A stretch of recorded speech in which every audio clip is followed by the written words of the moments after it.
It's Musical Brother versus Musical Brother, with Ben Diley from the Lemonheads taking on his brother Jono Diley, artistic director at Boston's Howl at the Moon, in Hamlet and contemporary pop music trivia.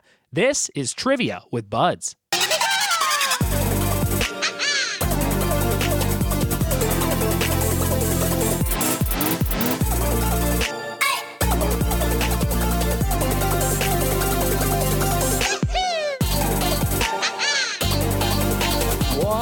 It be. Welcome to a star-studded episode of the Trivia with Buds podcast. I'm your host, Ryan Buds. I am a comedian, an actor, a writer, a television producer, and a trivia host all around Los Angeles, and this is my podcast. Thanks for checking it out, and if you enjoy this, share it with a friend. It is two friends of mine going head-to-head in some pop culture trivia. On today's episode, we have a member of the Lemonheads, Mr. Ben Diley, as recommended by our good mutual friend Mike Bobbitt, and his brother Jono Diley, who is the artistic director of Boston's Howl at the Moon, and they are going to battle on Jono's birthday. We taped this, so that's kind of a fun angle to play up.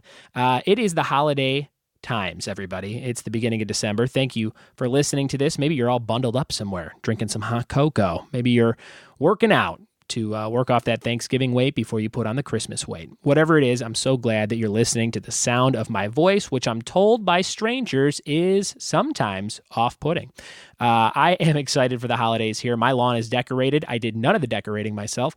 My mother-in-law bought a bunch of decorations and threw them up, and it looks very December-ish. It looks very holiday-filled on our lawn. There's lots of different stuff. We got like 6 or 7 of those blow-up things that run on a fan, which is very kind of like a modern decoration. I do not like some of these modern decorations, these blow-up items, or just like these monstrous things like they have at Home Depot. It's like Santa Claus in a plane, and there's like a full jet with like elves hanging out the windows. I just think that's crazy. I'm like, Santa didn't fly in a plane. Or like on a snowmobile. I'm like, come on, he's got a sleigh. He doesn't have a snowmobile and sunglasses. Or like a hot air balloon, which is just insane that he would ever travel that way when he has this amazing sleigh to hold all the presents. Why would you put him in a little basket in a hot air balloon? Very strange. Quick December note, everybody. Monday, December 12th, I'll be doing a big live stream event on Facebook. Now, I do these all the time, but this one will be especially special because we'll be taping it with a Mevo camera, which is like a single camera that you can switch between 9 different angles on. So it kind of looks like a multi-camera shoot, like a studio TV show. And it's going to be shot by my new friend, Danny Zach. So he's going to come out Monday, December 12th from 8 to 10 in Glendale, California, one of my locations called the Moose Den. And I have a big stage and a huge projector there. So he's going to tape that. And you can play along from anywhere if you can't make it to the event. So check that out, 8 p.m. Pacific time on Monday, December 12th on my Facebook page. Also incorporating a new service into some of my live trivia nights. It's called Kahoot. And it was recommended to me by my brother Tom, who uses it in the classroom. He teaches high school in Georgia.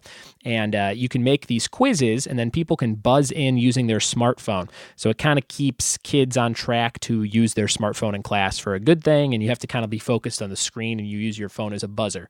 So I've been doing a bunch of fun stuff with that. I just used it at the big California Highway Patrol holiday party I did over the weekend, and it was awesome. It was a huge hit, and it's free, and it's very easy to set up. So I'm going to be doing that at a bunch of locations this week. So if you want to come check that out, it's very fun. Come do so.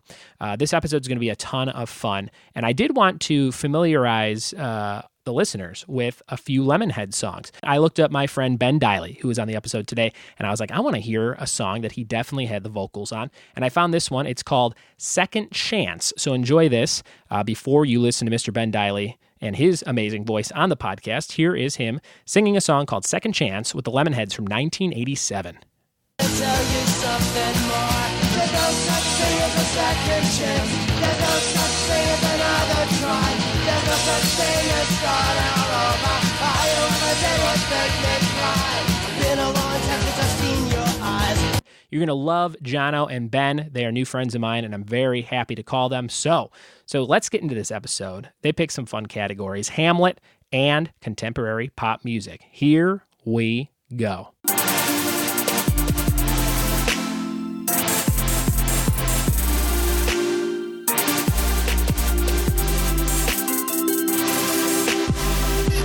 I am am sitting here in the heart of Hollywood with two new friends of mine.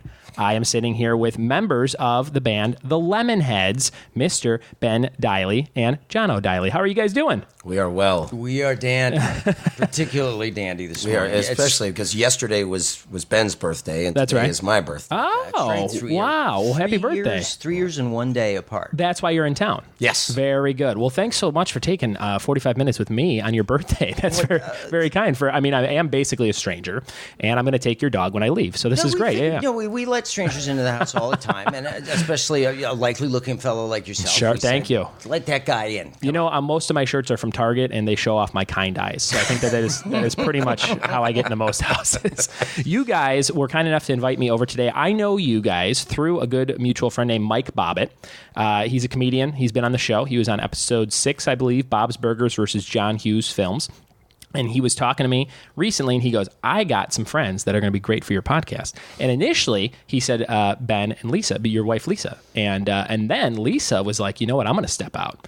And we have a special brother connection. Jono's going to be in town, and we're going to do brother versus brother. So here we are. Exactly. It always comes down to that. Yes, right? I feel like we should stipulate at this moment that we've never been wildly competitive. Oh, okay. So we're going to try to cultivate our competitive spirit this morning. To And if you catch us cooperating too much, just sort of hit us with your I love it. hose or something. Well, I do have to tell you, the loser does leave the family. You have to drop the name and move far away. Is that a selling point or a disincentive? Where would you go? I mean, if you had to actually leave, like decamp to parts unknown. That is a good question. Probably Nebraska. Nebraska. Oh, okay. Yeah. I'm thinking Norway. I'm relatively well liked in Nebraska. Yeah. It's true. Actually, Jono is sufficiently well liked in Nebraska for a significant period of years. He was being flown out to Nebraska on Nebraska's dime to do dueling piano stuff. Interesting. Everyone chipped in. The only thing I know about Nebraska is that 311 is from Nebraska. The band 311. I did not know that. That's about it. And they do a big 311 day on March 11th, I think, every year there. In Omaha, maybe? That might be it. Probably. That's about all I know about Nebraska. And I drove through it one time, and man, the most exciting thing was a Pizza Hut. So that's how you go. Pizza Hut can be exciting at the right moment. Well, the other thing that we should confess is I don't really know. Have we engaged in much actual official trivia-ing before? Ooh. Because I have to say, we do a lot of things that are certainly trivial. That's I don't know true. if that's the same thing. Well, and Did you guys have a lot of game nights as a family, maybe growing up, anything like that? no, not really. We were. What about maybe the Thanksgiving time? Maybe uncle busts out a game of Trivial Pursuit, anything like that? Oh, I think there was some Trivial Pursuit, and I think again, we being inveterate know-it-alls, we're always holding forth on this or that topic. Sure. But I think I never thought of it in the category of it being one particular thing. So this was a fascinating exercise in trying to actually identify areas. Oh, yeah. You'd say, I think I can answer, and we'll see just how much overreaching that we've both done when we find out that we don't know anything. I looked up interviews with you to see if you were British, because I'm like, man, there's some very British. Almost all the I would say 75% of the topics seemed to me UK. I'm like, this seems like UK. I'm like, he's from here, and Maybe I saw it's New a York. Boston thing. I saw New York. I saw East Coast, and I'm like, no, they're from here. Yeah. but I was half expecting maybe to walk in the door and hello, and I'm like, oh, this is great. Yeah, it's the strain of Anglophilia that probably was strong in the family. Yes, indeed. Fantastic. Well, this is going to be fun because this is brother versus brother. I always like when the relationship's fun like that, so that's very good. And I think, you know what? People can't see it, but I think Jono, if he loses, has to shave a curly mop. I think he does. No, that's your whole lifeblood, isn't it? I can't do it? agree to this. This is new, actually. Oh, it is? Yeah. Most of my life, I've been about a buzz cut. My brother here with a buzz cut or something like it. And this year, for the first time, I thought, well, while I still can, I should see what happens. And it's you lean into that hair. It's being podcast, you can't see it, sure. But it's very curly, and what people always used to say to me is, oh, just grow it out a little, just down to your shoulders. And I said, it's not going to go down to my shoulders. It's going to go out and up. Oh, I love it's lustrous. Maybe eventually lustrous. when it gets out to like a foot, it will collapse under its own weight and go down to my shoulders. If you can just basically picture Prince, during the period when he was wearing the little bikini underwear and the trench coat and nothing else, that's basically where Jono's hair is at. You flatter me, sir. I was thinking we were much more like going to say I looked like Styx on the back cover of the Grand Illusion, circa like 1978 or so. Now, are there other Dileys? Are there other siblings? Well, yeah, now allegedly there's Dileys galore in Germany because it's a German name, which is why people have trouble with the EI. Yeah. But no, Pennsylvania is ground zero for Dileys in America. I think Friedrich Diley, our ancestor, came over sometime in the late 1600s and settled in Pennsylvania. And since then, all sorts of coal miners and school teachers and whatnot have been there. And so a few Dileys have filtered out. Like I found 2 other Dileys in San Francisco when I lived there.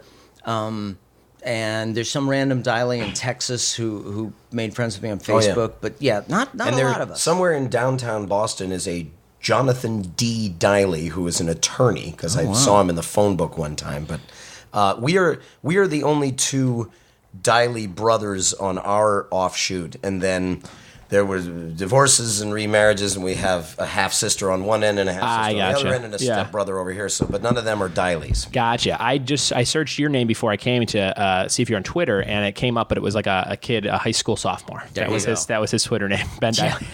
So perfect. So he took it from you, but that's okay. I suppose I don't really need it. I've gotten a fair amount of use out of it. Noblesse oblige. Yeah. Fantastic. So we're going to talk a little bit about so you guys were both members at one time of the Lemonheads. You were one of the founding members, correct, Ben? Yes. Very good. My bandmate and co-founder Evan and I met in Cripes, 9th grade. Wow. In high school in Boston. And in fact, we met over one of the categories that I almost chose for today, which is the Firesign Theater. Them. So basically, I think one or the other of us was sitting in one of the little lobbies in our high school reciting Firesign Theater stuff, and the other one chimed in, and we sat there for like 40 minutes reciting Firesign Theater. Yeah. And we were like, hey, this guy's all right. There you go.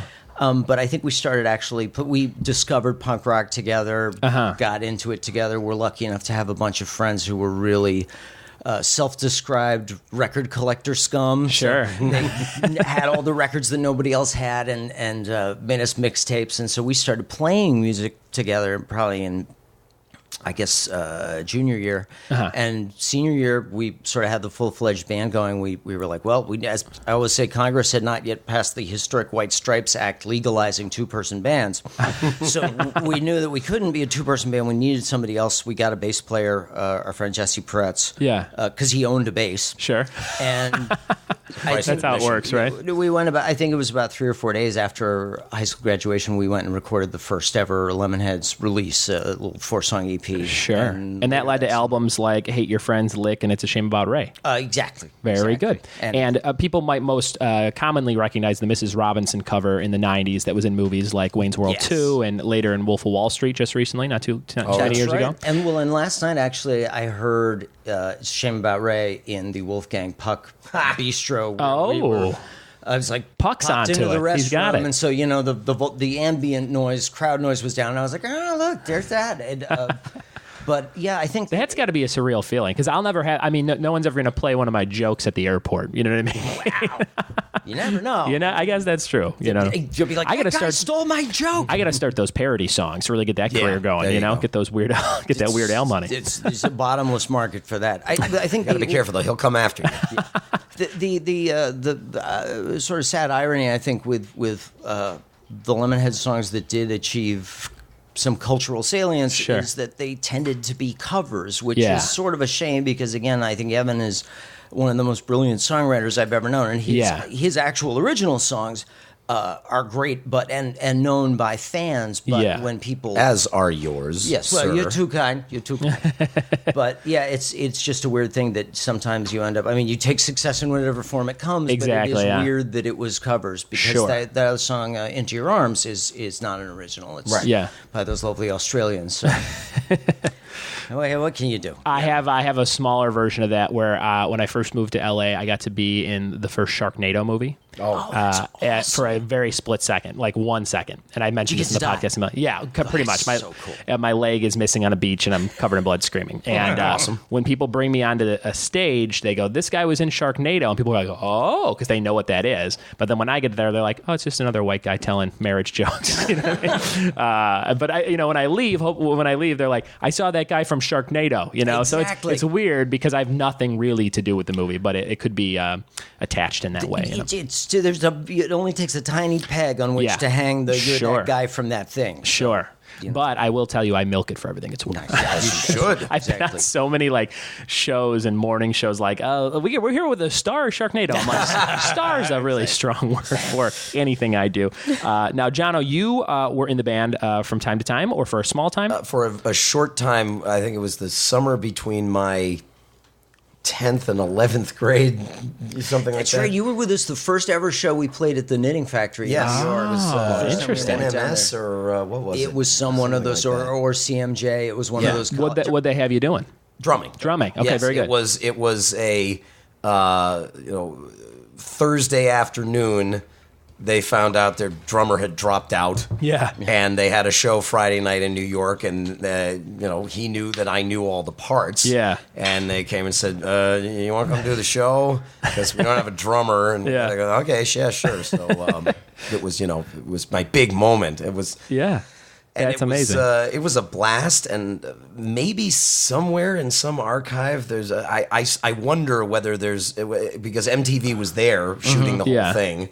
For the whole weekend, and I always wonder if somewhere in some archive there's some footage of that. I bet there is, which would be cool someday to find. But because I was 15, 16? No, I must have been 16 and a bit because I had just gotten my license and a car, and we took my car. That's right. To New York. I got to see that footage because that was the last time you had a shaved head and you've been growing your hair ever since. Very good. Now, were your parents big supporters of the band? Absolutely. Yeah. That's great. I would imagine they'd have to be if you're putting that much time in when you're 15, 16, and all 17. that noise out of the basement. Yeah. Yeah, no, because to a shocking degree, they supported us as must our neighbors have, because we lived in Cambridge, Massachusetts, basically right near Harvard Square. Yeah. Houses are pretty close together, and we rehearsed. Basically, the Lemonheads rehearsal space for 3-4 years, maybe even longer, was in the basement of our house. Sure. Didn't really have any proper soundproofing. We'd just go down there and play. My folks never complained. The neighbors never complained. Yeah. It was That's awesome. Yeah. It's cool to have the love of the community, especially the people real close to you like that. No, we were very fortunate in our parents. We chose them carefully. Yeah. Excellent.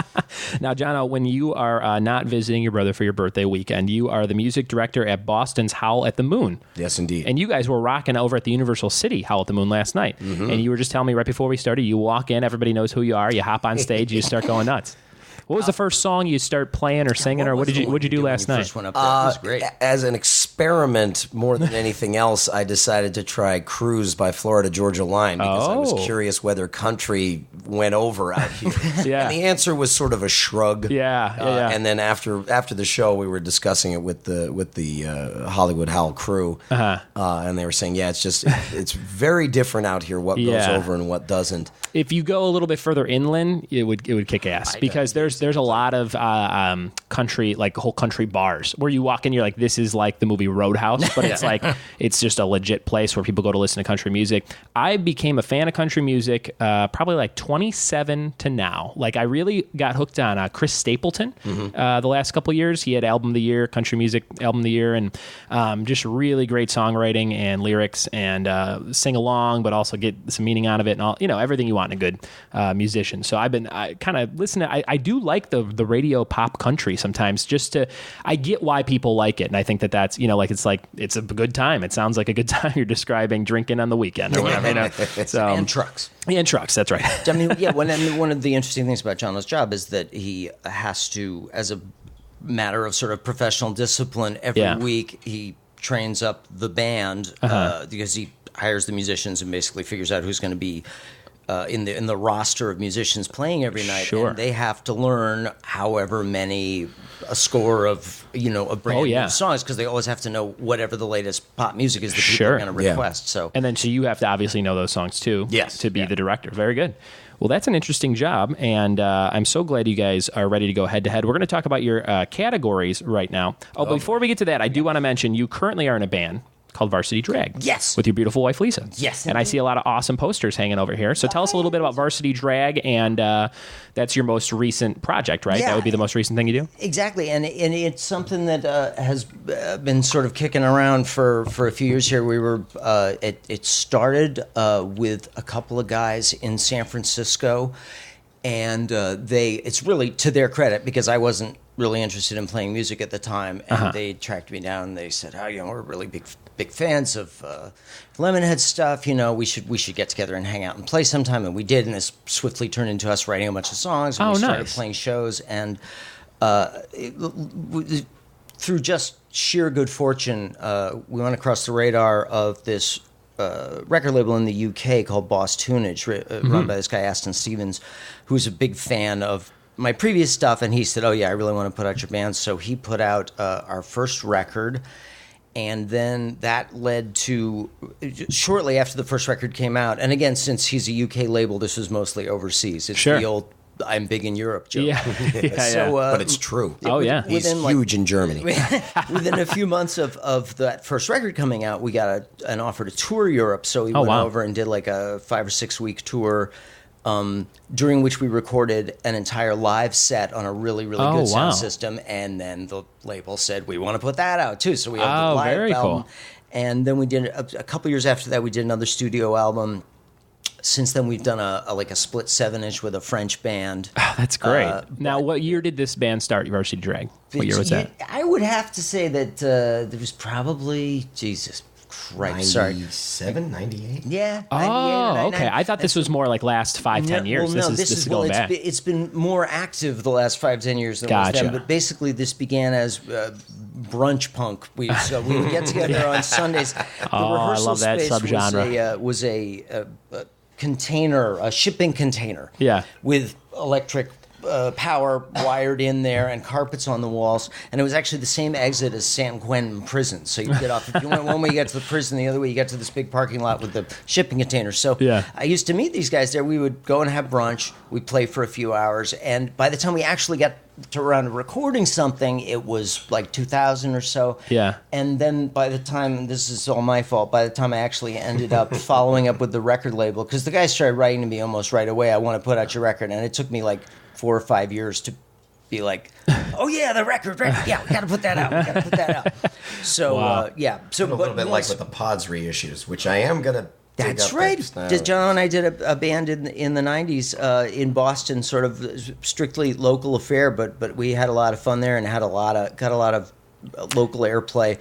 And it's got to be fun with doing that many bands to kind of reinvent yourself every time, right? Does that kind of feel like the purpose where you're like, I think it's time for something new sound, new people. Let's get something together. I think to some degree. I mean, I have to say I'm probably hopelessly who I am in terms of the way I write, because I listen to bands that do like amazingly complicated, really dark, really weird stuff, and I say, oh my God, I would give anything to write songs like that. But all I end up being able to write are basically pop punk songs. They're like verse, chorus, bridge, verse, chorus. So in that way, there's definitely a through line. Like, I think if people listen to everything that I had written since 1986, they'll be like, yep, that's the same guy. I mean, it's not that it doesn't evolve, but... I was talking to a comedian. I did a show at a country club last night way out in Oxnard, and I was talking to a comedian who went on after me, and similar sets where we talked a lot about our wife and kids. And I said, how old are your kids? And we're very similar in age, and we met our wives in college, very similar.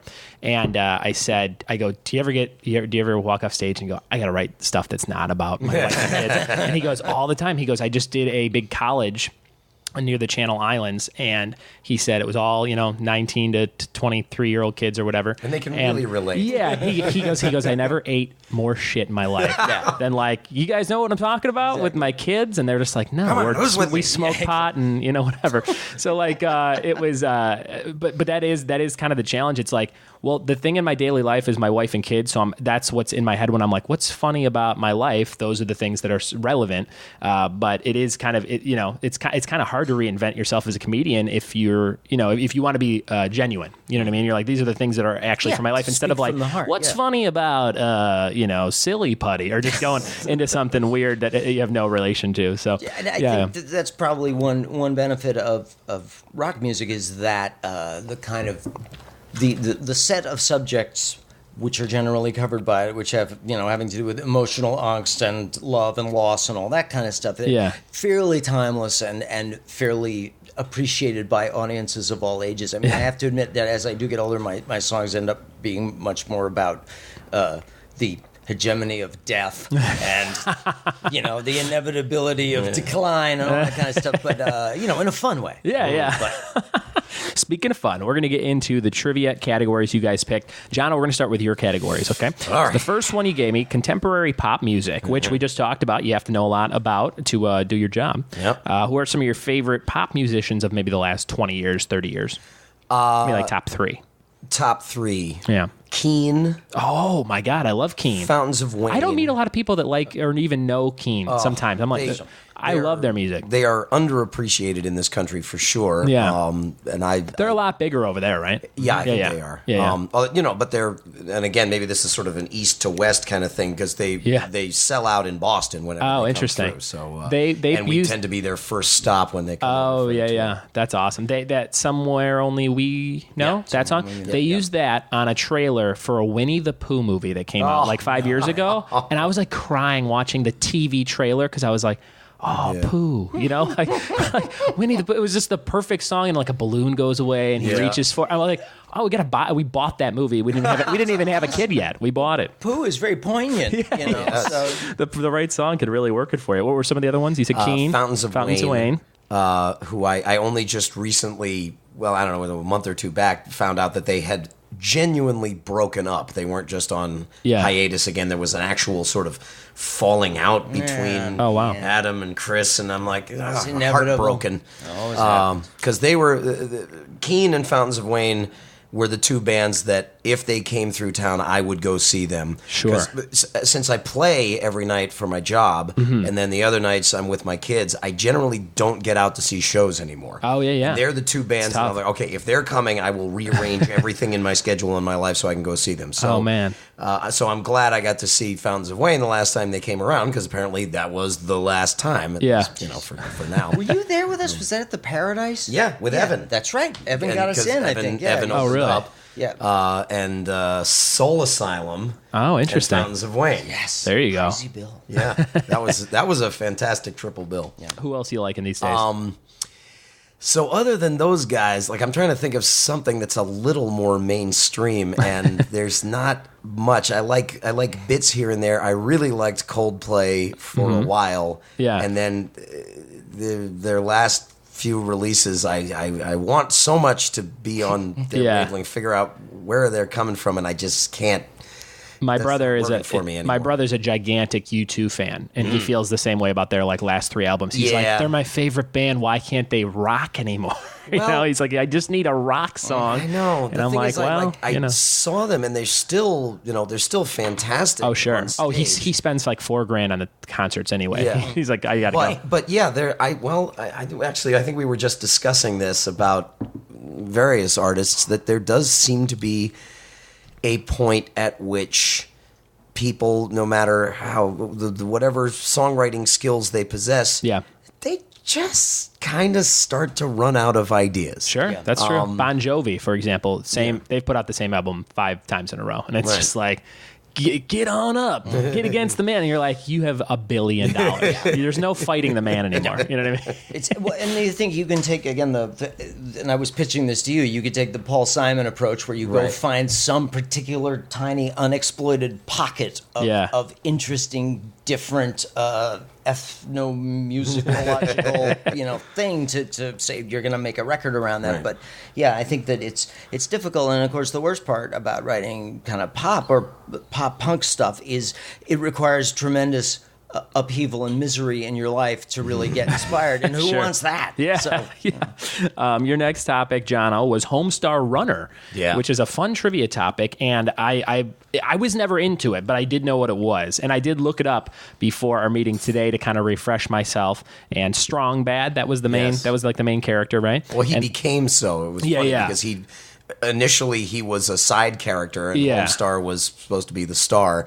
And then the Strong Bad emails came along and sort of took over. Yeah. And this was viral marketing before that was even a thing. And there was no YouTube. YouTube didn't come out till 2005. A lot of people don't remember. And this was 99, 2000, 2001. People are just getting on the internet and all that stuff. And you're getting funny stuff in your inbox. And email was king back then. So that was cool. A lot of people got hooked. And that guy, I think, made a small fortune with just on like T-shirts and things like that. The brothers Chaps. The Chaps, Yeah, they're just geniuses, those guys. Yeah, that's amazing. So you've liked that since the start. Oh, yeah. And are they still... I can't claim I was in on the ground floor. somebody told me about it. I'd say, you got to check out this thing. And you ever dress up? I think it was our younger sister, Jennifer. There you go. Did you ever dress up as Strong Bad for Halloween? No, I'm not. And this is actually one of my...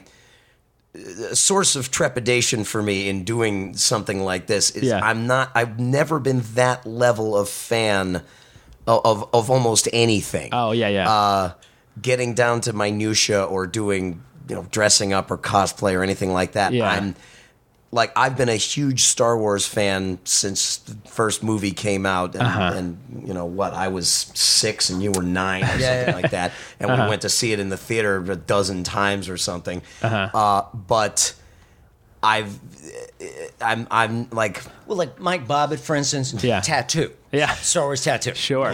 We've never Not so much. Yeah. I don't think I have anything that I'm 100% obsessed with. I really do love wrestling and the nostalgic part of wrestling and the history of wrestling. And I could probably name a lot of wrestling trivia answers. And if I had to say, I've dressed up as the $1 Million Man, Ted DiBiase. Oh, nice. And I just recently, this Halloween, I was Macho Man Randy Savage. Nice. So I guess that is true. I guess that is a fan. Again, a friend of mine for my birthday, I think it was maybe 2 years ago, 3 years ago, got the Iron Sheik to insult me on Facebook for my birthday. Oh my God, that's a good present. It really was awesome. That's amazing.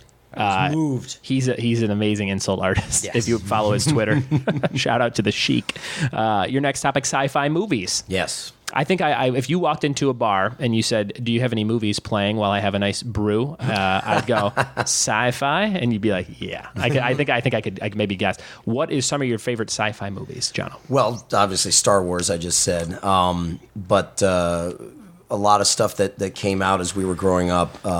Blade Runner, the Alien movies, and some of the other stuff from the '80s that were a little cheesier and came and went, but The Last Starfighter. I got one for you. Did you ever see the movie Space Camp?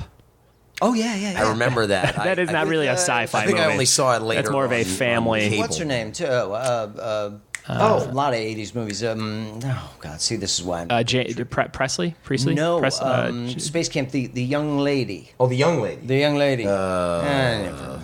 It'll hit me later. There was a talking robot. That's all I remember. I have 40 questions about Space Camp, so get excited again. No. Yeah, that was... They're doing... What, they're all on the shuttle? Yeah, and then it actually takes off. That they're going to fire the engines. It's basically the plot of for Josie fun, and the Pussycats in outer space. Oh no, we have to launch now.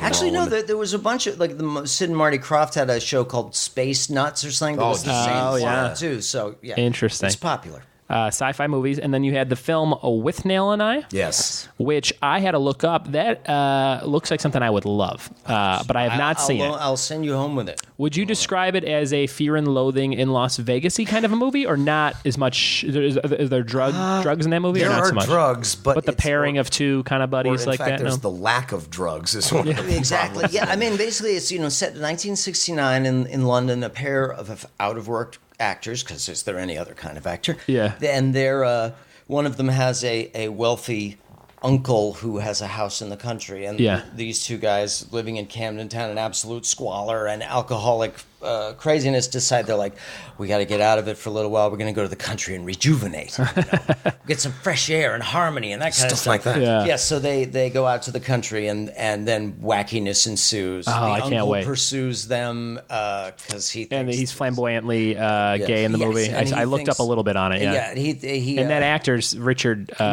Griffith. He's been in a bunch of stuff because when I saw his face, I'm like, oh, this guy's been in all those Harry Potter movies. Yes, that's where I know him from. But anyway, so it's very melancholy, incredibly funny, produced by Handmade Films. So George Harrison was involved in production. Actually, I think they have the song "While My Guitar Gently Weeps." Yes. While Giant Presuming Ed is sitting in the bathtub. Yes. So I mean, I gotta see it now. It's really something. Late 80s, right? Yeah. Very good. Your last topic, Jono, was Max Headroom. Now, I know absolutely nothing about it except a freeze frame that is in my head of what it is. And I know what it is because in the Eminem video for his newer song, Rap God, he does a parody of Max Headroom, I believe.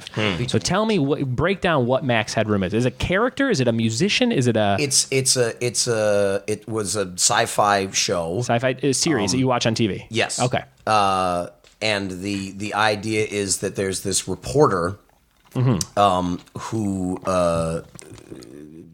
stumbles onto things that he's not supposed to know, and they try to off him, but he's very popular, so they need him to keep appearing on television, and they create this virtual simulacrum of him, which only comes out so-so. And with a lot of quirk, blips because of one of the last things that he saw before he got conked out, this thing that they create in this virtual box of him thinks that its name is, or the first thing it says is Max Headroom. So they decide that must be its name. I see. So the show you're watching, you're seeing all those other characters and things too, or you're just seeing the Max? No. Okay. But the show ended up not being wildly successful, although of course we fans of became it thought it was great. Cult classic. But the character had this very compelling look. He was very 80s, made to look as though it were computer generated, even though it wasn't. Yeah. And a lot of jump cuts and jerky motion. I gotcha. And so they started using him as a host for things, and a lot of commercials. He did Pepsi a lot of Pepsi commercials. And this is Matt Frewer. Is the actor. Gotcha. So it kind of you'll see him everywhere. So it kind of transcended what it was and became like more of an icon for ads. And very good. More people will remember him from Pepsi commercials than from the series. Gotcha. Well, I'm glad I got that crash course. Thanks. And he did a song with The Art of Noise. Oh my God! Oh wow! Paranoia, I think was the name of the song. Did it chart?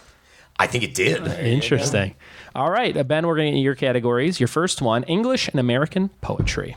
Very, very scholarly of you, but you are a Harvard grad. Yes, he actually has a degree in such things. Yeah, that was you have a degree in those things. I had some rather disappointed teachers, wonderful disappointed teachers who wrote me letters of recommendation for graduate school, or if I were to go and pursue a PhD or whatever, which I didn't.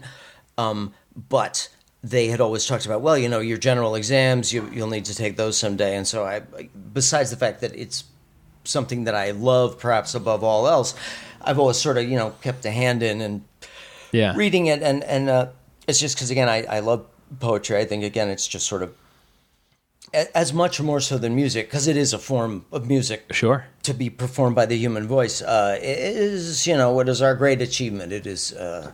But anyway, it sticks in my head. I love it, and so I figured, I spent all those goddamn years in school. Maybe it'd be worth something. Maybe I'll remember enough to use it as a trivia category. Yeah. Well, I was a English major. I was going to be a high school English teacher, and then I dropped the education part because I had me observe a classroom, and they were like, "We're on a real classroom, so you can just observe this study hall."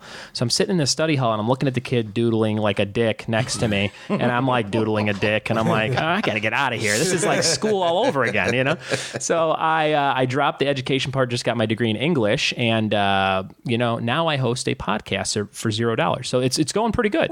That's what you do with that English degree. That's about the size of it, because I too wanted to be an English teacher. I always thought teaching high school English would be the most exciting thing you could imagine. Introducing young minds to the greatest and most beautiful thoughts and images ever constructed in our native tongue. And yet then, like, I found out, okay, well, can't really live on those wages. Yeah. And advertising always seemed like it would be fun. I had always been interested in that. Our grandfather had done some advertising back in the 50s. And you were a copywriter at one point. You know, I still am. That's what you still do. That's my my official profession for more than 20 years now. Can you drop any lines on us? Any lines you've written for anybody that are in any campaigns or anything people would recognize? That's right. Or the Callaway wine for whatever. I don't know whether anyone would remember. I'm trying to think, because I mean, you know, the fact of the matter is that a lot of the time, the smaller clients are the ones that are more exciting and let you get away with more. Oh, sure. I was thinking, I did work for Bank of America and the last few years, like Bank of America and Colgate, Palmolive, Procter and Gamble, you know, places like that. But generally, you know, they have an ecosystem of agencies that is such that you're not going to necessarily. Oh yeah, Harley. That's right. That was the most fun thing. I spent a couple of years very recently working on Harley. Oh, but that's again, great. Not responsible for any particular tagline. Their Gotcha. latest tagline that they have is "No Cages," which is a little inside baseball because, you know, bikers would call cars cages. Yeah. I think that your average person doesn't know that. I didn't know that. Callaway wine for whatever. Wine for whatever. That's wine that for one whatever. was stuck in my head. That's a fun was one. a good one. It's casual, but it conveys exactly what it set out to convey. You're too kind. Your next topic was the Mighty Boosh, which is a UK sketch group. Yes. They are just an amazing thing. We were actually, it was on I think the second tour that Varsity Drag did in the UK a couple years ago, where one of the bands that we were touring with, we were staying in their hometown.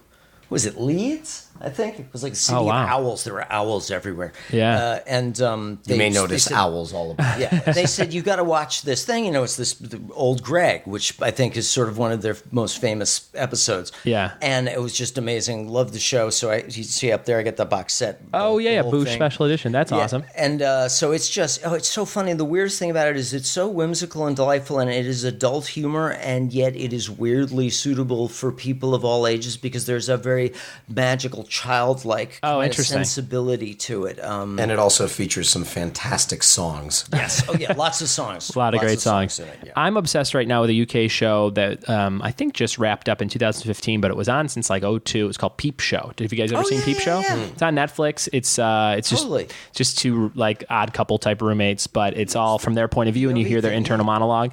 I've never laughed harder at a show. I think I would go out and say it's my favorite sitcom of all time. As soon as I finish the series, I start it back up again, and I've never done that with anything.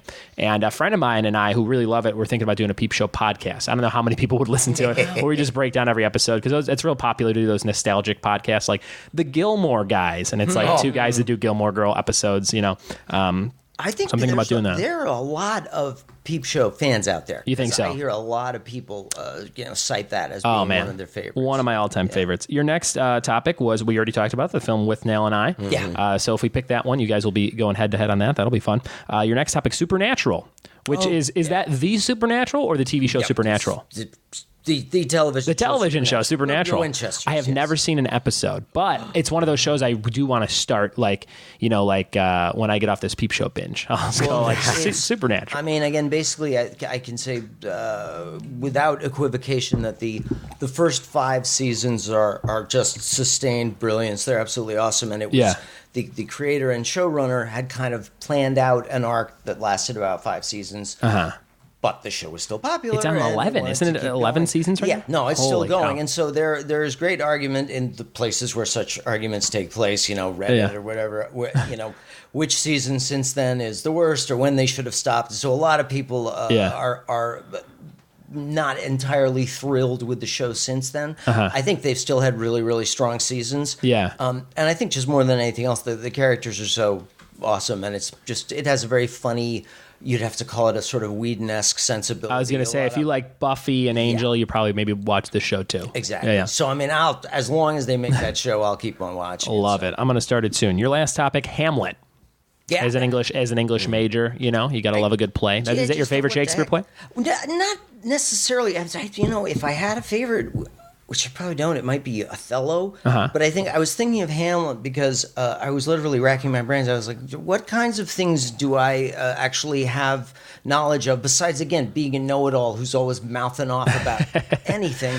What's something specific? And a couple years ago, we actually the Varsity Drag was enlisted to score a production of Hamlet in Boston at the Institute for Contemporary Art, Black Box Theater. That's really cool. So basically wrote music sort of as if it were a film. Yeah, and wrote that's music great. for it. And since there's a bunch of songs in it, Ophelia sings a song, the Gravedigger sings a song. So I wrote tunes to go with the lyrics that already existed. So I thought, awesome. well, gosh, I spent a lot of time living with that play, so maybe it's possible that some of it's still stuck in my head. There you go. I was grasping at straws, really.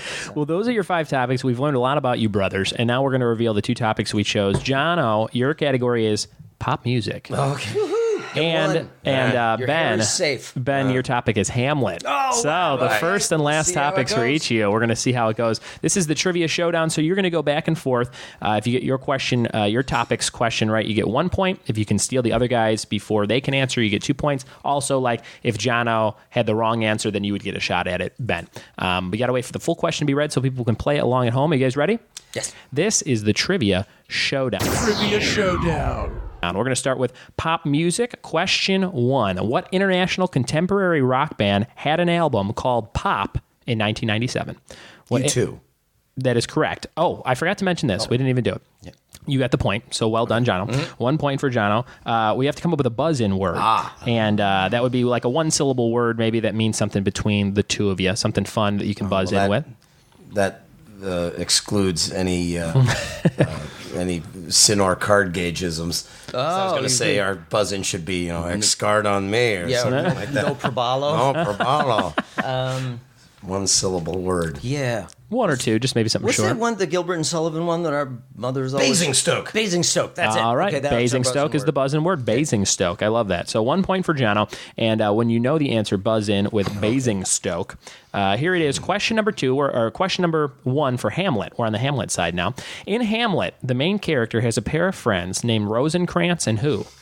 I've already forgotten the buzz-in word. Basingstoke. Basingstoke, yes, Guildenstern. It is Guildenstern. Well done. That's 1 point. If you look behind you, you'll see a DVD of the movie Rosencrantz and Guildenstern. There you go. Oh, man. Which we were just discussing. Movie. Gary Oldman and Tim Roth. Roth, yeah. Oh, I love those guys. Here's question number 2 for pop music. In 2015, Ryan Adams covered a Taylor Swift album named after a year. What year was it?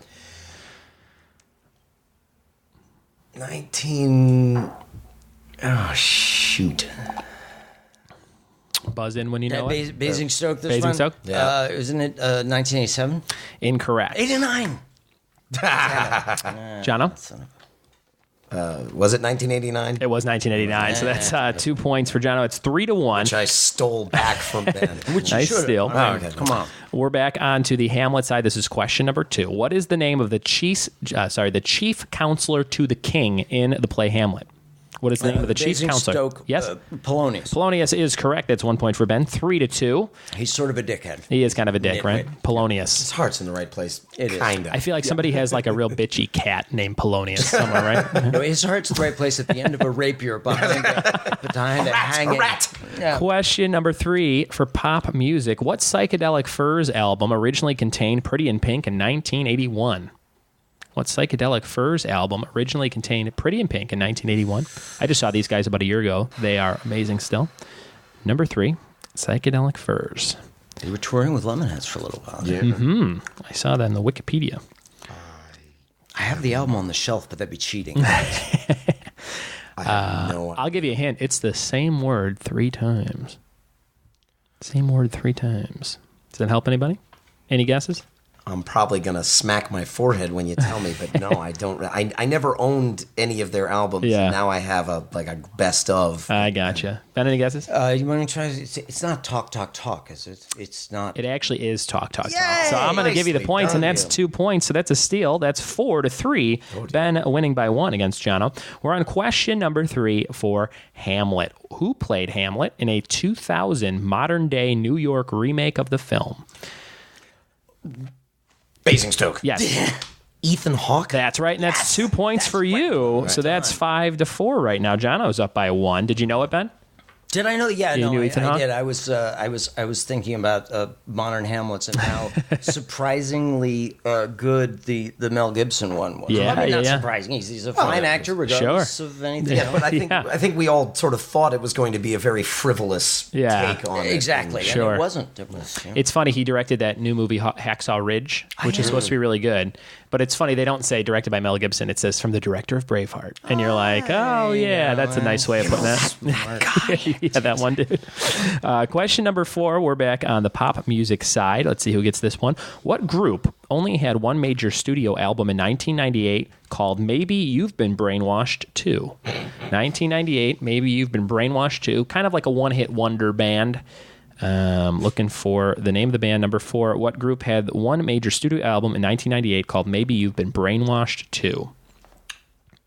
Any guesses on this one? Do we Is get there a lifeline? is there a hint?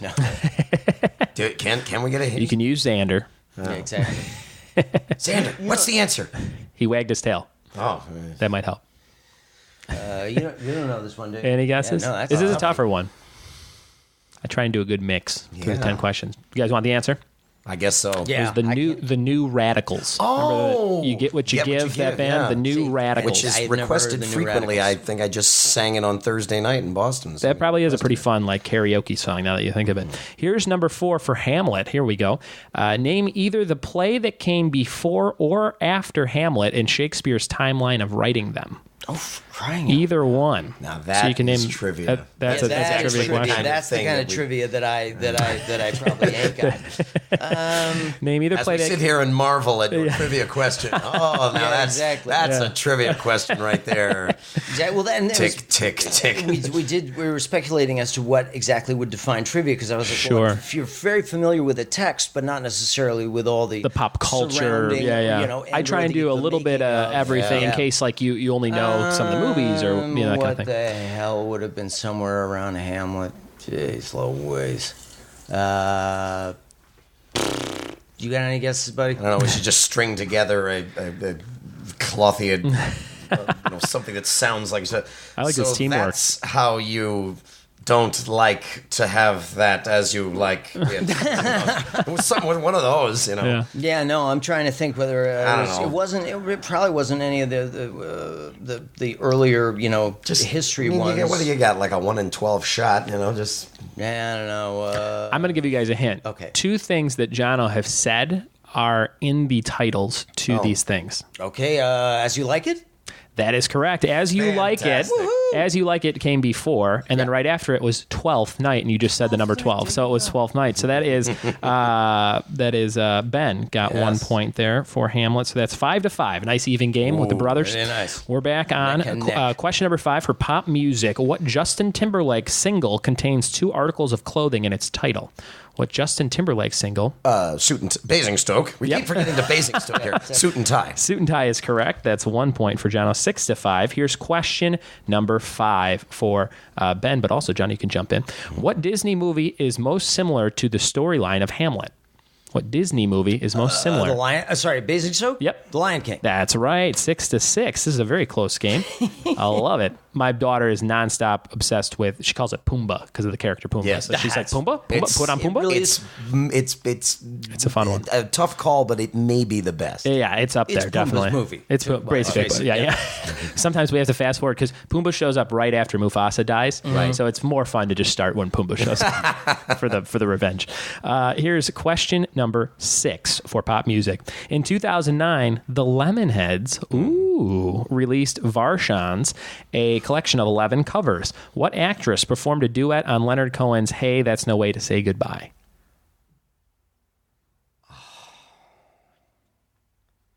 I thought I was like, I wonder if they'll know this right away, or if maybe they won't know. I could Basingstoke in, but I'm going to give him a... Oh, no, you can always... Oh, you want to give him a chance. Liv Tyler? It is Liv Tyler. Well done. There you go. Well done. So that's 2 points. I like the camaraderie. Usually people are like trying to kill each other, so this is great. I told you at the beginning. I said And we hope it doesn't spoil we're the only the mood. teetering on the edge I of thought maybe you didn't competitive. know it, and I'm like, No, man, that's interesting. I knew that one, but I figured, again, I don't want to step on You his saw the category. gears turning out there. I love it. Well, and then there's also in Dirty Robot, the what's her name? Got that model, supermodel.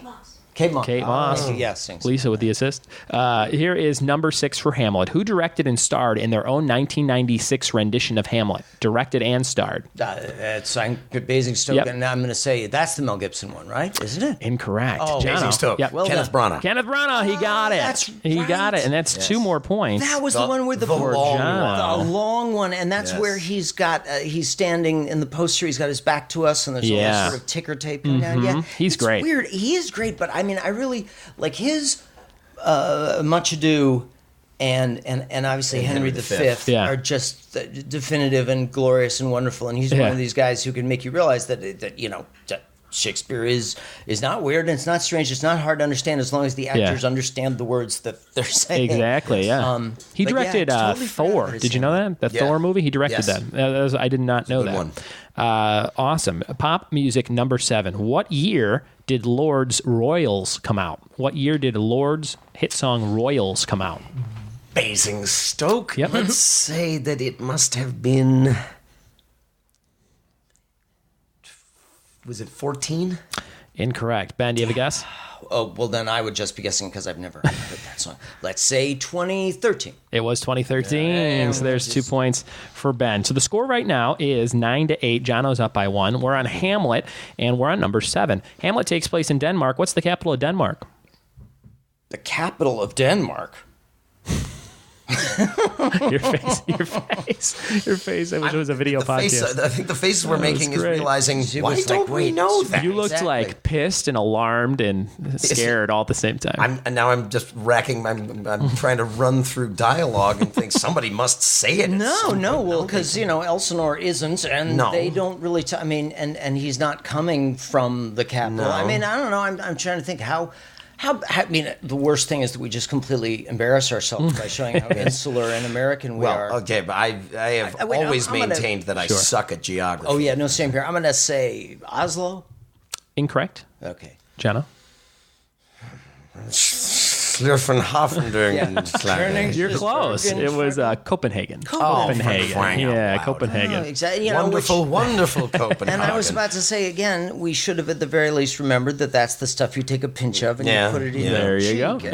And so, as Americans, and then we should be something is ashamed. rotten in Sure. the state of your mouth. Yeah. It's sad when I'm like, I know when Lord's Royals came out, but I had to look up Copenhagen. So don't feel bad. Here's number 8. This is the pop music side. We got 3 or 4 more questions left for you guys on these main categories. What Elton John song starts with the lyrics, "Hey kids, shake it loose together. The spotlight's hitting something"? Basingstoke. Yes? Benny and the Jets. That's correct. Which we only play like 5 times a night. Oh, I picked the right song. There you go. Wildly popular Yeah. across all age groups. It's Wow. one of those songs that you launch into it and people are singing along, and you look at these 22-year-old people in your That club weren't singing alive along when it to, came and out, you look yeah. at them like, wow, okay, Yeah. you guys know this and you love it. Yeah, and our stepfather is mad for it. Like growing really? up, we used Yeah. to hear Yeah, him we got singing all them it. records out of his closet. Oh, there you go. Along with Firesign Theater. There was a 20-year-old kid yesterday. I asked a U2 trivia question at a trivia event. He had never heard of the band U2, and I'm like, really? 20 years on the earth, you never heard anything about Bono or the band or one of their songs on the radio? And he's like, nah, never. He And I must was have like, at least man. heard people make fun of Bob. Yeah, right? Yeah, the South Park, Yeah, anything like that. Yeah, interesting to me. Here's number 8 for Hamlet. How many acts is the play? For God's sake. How many acts is the play of Hamlet? This I really should know because I had to do all the music cues. Yeah, to Ben's them. thinking it over. He's looking around the room trying to find a hint. There's just When it's owls. staged, All he could see is owls. It's not as though there's an intermission between each act. Yeah, 'cause no, there's sometimes I'd a bunch say of acts are strung together. 5 or 6. I'm going to give it to you, Ben. It was 5. Oh, thank yeah, you. you got it. So 1 point. So it's 9-10. Jono's still up by 1. Here is number 9 for pop music. 9. The Police have consisted of 4 members, including Sting, Henry Pandavani, Andy Summers, and who else? Wait, 4 members? Based on Wikipedia, those 4 were on there. I know that they're Okay, traditionally a 3-piece. but- Basingstoke, but can Yep. you just tell me Sure. what you said again? Sting, Henry Pandavani, Andy Summers, and who else? Stuart Copeland. That's right. So that's 1 point. Well Who the done. hell was that other guy? He must have been in like very early member Yeah, or I think he was an early member, I believe. Like before they ever released an album. Yeah. I thought that they were still touring and things. They haven't done anything in a while, according No, to... they had their big reunion tour in like 08, 09, something like that. That was a little more recently than that, I think. But now Sting's back to his castle solo thing. Exactly. No, he's just. We were talking got about a this new yesterday. album, We saw yes. a billboard down on Beverly. Oh, really? Whatever. There's, Yeah, he's got a brand new album out. Oh, interesting. That's very much sort of back to the rock and roll roots, and it sounds good. It's called Desert Rose, too. Here we go. Was that his song, Desert Rose? Yes. Yeah. Okay. I wanted to make sure that joke made That was a good one. a complete sense. Here's number 9. Finish the quote from Hamlet. Doubt thou the stars are fire. Doubt that the sun doth move. Doubt truth to be a liar, but never doubt blank blank. But never doubt blank blank. What are those last two words? Basingstoke. Yeah. Yes. I love. It is I love. There you go. So he stole 2 points there. That's 2 more for I was gonna John. get that Finding wrong. love with move. Yeah, I was going What were to you say gonna my say? love. So Interesting. Me anyway. Good. Interesting. That's Polonius is reading this and sort of Exactly. mocking it as he goes by. I'm so bad at remembering stuff like that. You guys are smarter than me. Here we go. This is number 10. This is number... Just we again. Sure. Useless stuff sticks in our brains. I can't remember. My own. I honestly, at my birthday, I don't know how old I am, but I can remember so much. This is the last question for pop music, and we'll see who gets it. Number 10. What Killers song has to do with another word for astronaut? What Killers song has to do with another word for astronaut? Number 10. You guys Killers fans? They're kind of they're one of those bands that got bigger in the UK. Yeah, well, that first record, was digging. Hot Fuss. Yeah. What is well, here we get start with basics. What's another word for astronaut? Space guy? No, wait. It's not Rocket Man. I'm just gonna get. I'm just gonna come in and go for guess. it. Yeah. Cosmonaut. No, but that's a great guess. That is not right. You were pretty close if you can kind of go back to what you said. Spaceman? Spaceman. It is correct. It is Spaceman. It was one of their singles from their album, Day and Age was the name of the album? I think it was called Day and Age. I don't remember what that one sounds like. So that's 1 It's not point. one of the ones that we have to play every night. Yeah, it's When We Were Young, maybe on it? No, okay. that was Sam's Town. I don't know. You know what? I'm a Killers that's fan right. of it. That was when they decided they were going to become Bruce Springsteen. Right. Yeah. Yes. That's And then the next one was very... they had a song called Neon Tiger. It was kind of like all over the place.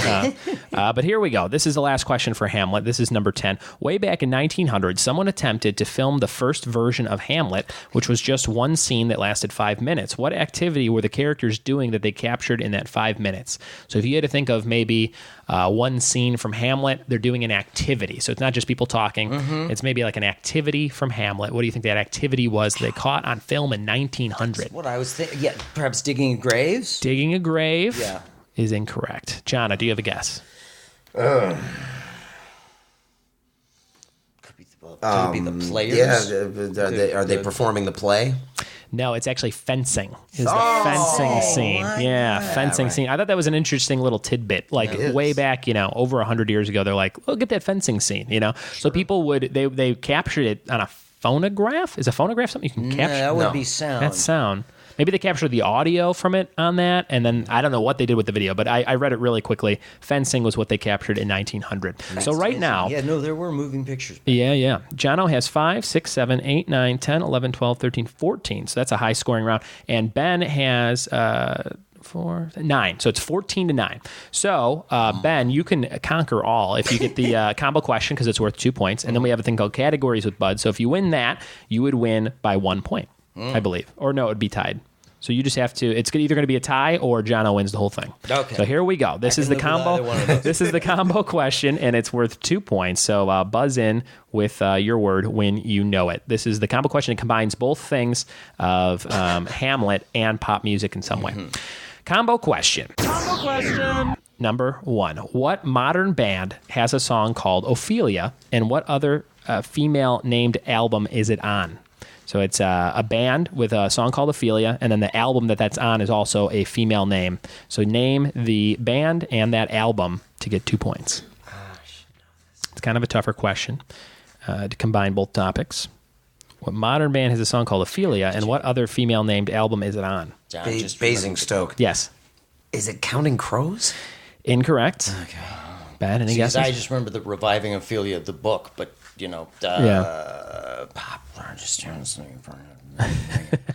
Yeah, no, I got nothing here. There's a more recent band, the Lumineers. Oh. Their song Ophelia, and then the album was called Cleopatra. Okay. So no points awarded there. Yeah. We're going to go on to the last thing we're going to do. It's called Categories with Buds. Categories with Buds.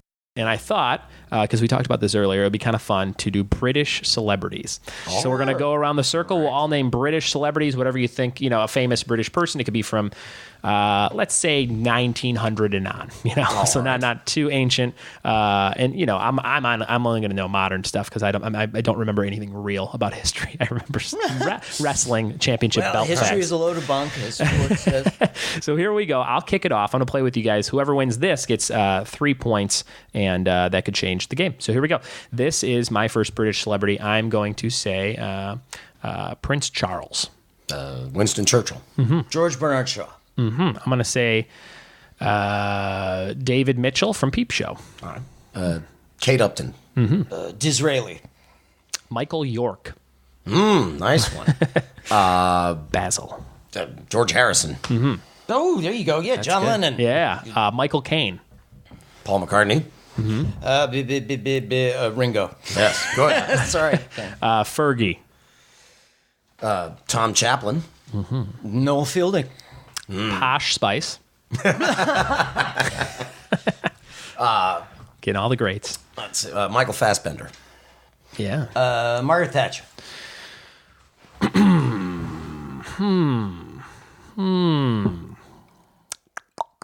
You'd think I would know a million more. Oh boy, this is getting rough. Ricky Gervais. Nice. Tony Blair. Tom Baker. Eddie Izzard. Matt Smith. God. Dang it, I'm not going to remember his name, so I'll just go for something else. Let's see. I don't have too many more. I'm really going blank. It's hard when you think about it. Look, for instance, I'm trying to think actors from With Vanilla and I, and I'm like blanking on absolutely. Oh, yeah, Richard Griffith, the actor. Oh, yeah. We mentioned him earlier. Baby Spice. I should have stuck with spices. Yeah. Paul McGann. Yeah. Oh, yeah. Hugh Laurie. Oh, Scary Spice. Stephen Fry. Oh, that's right. That was a good one to go with that. Let's see. Ridiculous. Yeah, there's no reason why this should be difficult. I know. Lord Mountbatten. Sporty Spice. I'm out. I got one more Spice Girl and I'm done. Richard E. Grant. Yeah. Yves Lenoir. I'm out. So it's down to you guys. Douglas Adams. Philip Larkin. So we got the whole 20th century to pick. Who else? It's hard, isn't it? Yeah. When the pressure's on. It's just like let's do 5 seconds. So you got 5 seconds to answer. Okay. Then I'm out. Ben, if you can name one, you win. Ted Hughes. He got it. So that's 3 points. Well done, sir. So the final score, Jono was the champion. Jono had 5, 6, 7, 8, 9, 10, 11, 12, 13, 14 to Ben's 9, 10, 11, 12, 12. That's a very close game. I'm going to do a nice clap for you guys. Well done. Again, today is Jono's birthday. Yes. Happy birthday. Right. Happy birthday. Have a nice glass of tart white grapefruit juice for you. So we've come to the end of the podcast. I do have prizes for you guys, so I hope you're cool with that. I got prizes. You, sir, are prize enough. Very kind of you to come and visit. For second place, I have a Killer Croc Batman collectible toy. I hope you're a Batman fan. That's for you, Ben. Well done. Put that on your shelf. I know you like owls, but I do have a croc to add to your whole collection. This looks kind of owlish. And for you, birthday boy, I have a T-shirt. This is one of my T-shirts. This is me as a 70s game show host hosting a game show and a bunch of fun categories like Jeopardy and a wall behind me. So that's for you. That is a size large? You think that'll fit you? It's perfect. There you if it doesn't, go. I'll just hit the gym harder. Sounds good. So, and I also have a prize. You need the mic. This would be because this is a great excuse. If you're a '70s host, you get to carry the microphone. That's there you go. The long pointy thing with yes, a little the ball Bob at the Barker end. microphone. Yeah, I love it. And as a prize for myself, I do have a copy of Lemonhead's 2 Weeks in Australia, the VHS, which I found, and I have a silver Sharpie. I hope you guys would sign it for me. That would be really fun. We'll sign it. Since neither of us is on it. Exactly. We'll sign any. I love it. It's going in a shelf at my house. Bugs. Thank you guys so much for being on the podcast. Anything you want to plug? Any upcoming dates? Varsity Drag playing, or any projects coming out soon, or anything fun? It's a really good question. Yeah, no, Varsity Drag right now is sort of regrouping in Los Angeles, and so nothing immediately on the calendar for that. Awesome. But thanks, guys. Hey, Lisa, what should I plug? Appreciate it. You know what? Grapefruit juice. Yeah, white grapefruit juice. People buy it because then supermarkets will stock it. Because let's admit it, that ruby red stuff is nonsense. It's just sugar. Oh, and also it's important. Antias Theater Company there in you go. Glendale. Awesome. Amazing outfit. Everyone should donate if you can scrape together a few nickels and dimes. They're about to open an amazing new theater space, and they're going to have a bunch of amazing productions this year. So, awesome. Antias. I love it. And Ben, where can people find you online if they want to follow you in some way? Do you do social media? Oh yeah, but we let's see. Varsity Drag has a Twitter thing which we never ever use. Okay. But that would be varsity_drag. And if anybody ever wants to reach out and say hi, you can always get to me at ben@bendiley.com. Love it. Thanks, Ben. And Jono, where do you want people to find you? Anywhere online, social media? Do any of that fun stuff? Come to a Howl at the Moon. Yeah, come to a Howl at the Moon wherever you are. But especially here in Hollywood, there's a fantastic crew that we just got to hang out with last night, and it was a blast. Yeah. And come see me in Boston. I love it, fellas. Thanks so much for being on the show and inviting me into your home, especially on your birthday. Happy birthday, Jono. And Lisa, thanks for setting this all up. All right, bye-bye. Listener quiz. Well, there it is. The birthday boy won on his birthday with Jono just barely beating Ben Diley. Loved hanging out with these guys, and special thanks to Lisa Diley and past guest Mike Bobbitt for making this amazing matchup happen. I really, really appreciate it. And guys, if you're listening, Jono and Ben, thanks for signing the VHS of the Lemonheads tour in Australia that I brought for you to sign. That is now in a glass case in my house, and people will ask me about it for years to come. So thanks, guys.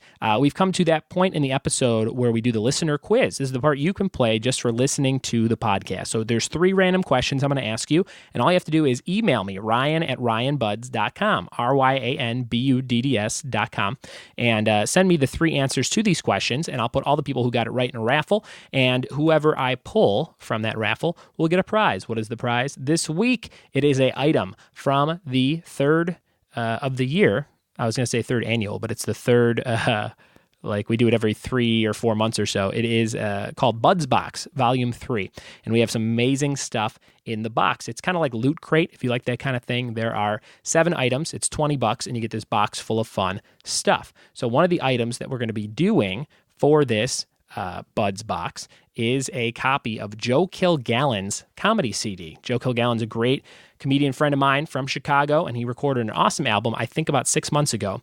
And one of the items in the Buds Box is a copy of his CD, and I will mail you one if you are chosen in this raffle, and you can listen to it to your heart's content. It's very funny. He's a great Chicago personality, and he's kicking ass out here in LA. So Joe Kilgallen's comedy CD will be the prize for today's listener quiz. Here are the 3 questions. Number 1, who is the oldest of the Belcher children on the show Bob's Burgers? Who is the oldest of the Belcher children on the show Bob's Burgers?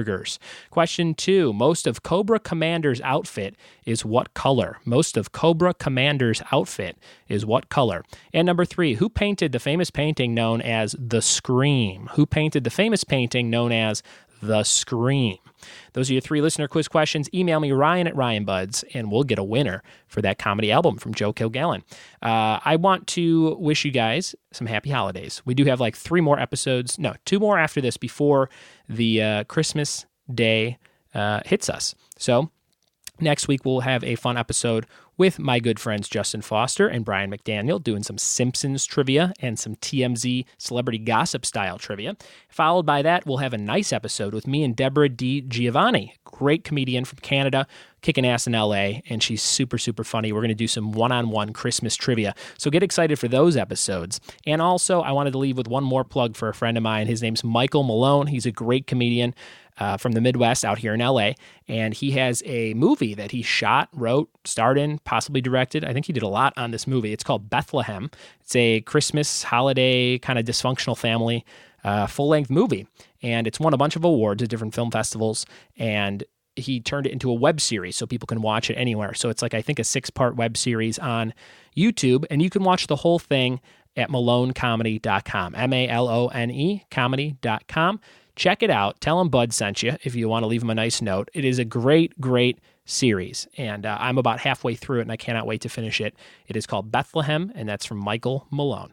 Thank you guys so much for listening. Have a great rest of your December, and stay warm out there. It's like 50 in California, so we're all losing our minds. Take it easy. Bye-bye.